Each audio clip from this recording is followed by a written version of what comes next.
Let me show you how to ghost post on Threads. Now, if you wanted to use this new feature called Ghost Post, I'll walk you through the entire process. But first, hit the subscribe button down below. It really helps me out. Thanks, guys.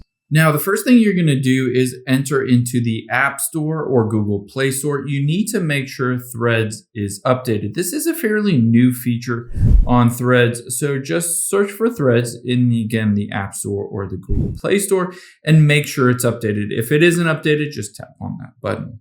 Now, let's close out of Threads to make sure we get the latest version and just open it back up again.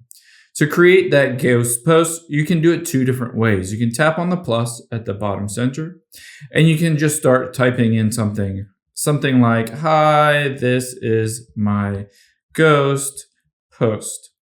Now, to turn it on, you can see here right above the U is the little ghost symbol. I can turn that on, and it immediately says ghost posts are archived after 24 hours. Replies go to messages, and only you can see who liked the replied post.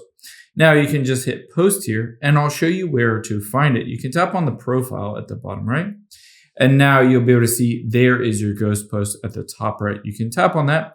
Of course, if you ever wanted to go in here and you wanted to delete your ghost post, you can tap on those three dots right here.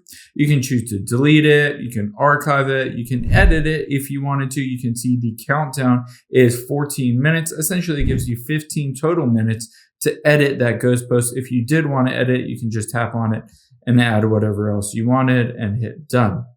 Now, after you've done that, again, this will all go to your archive, so you can always just go into your settings and archive and see that archive ghost post right in here.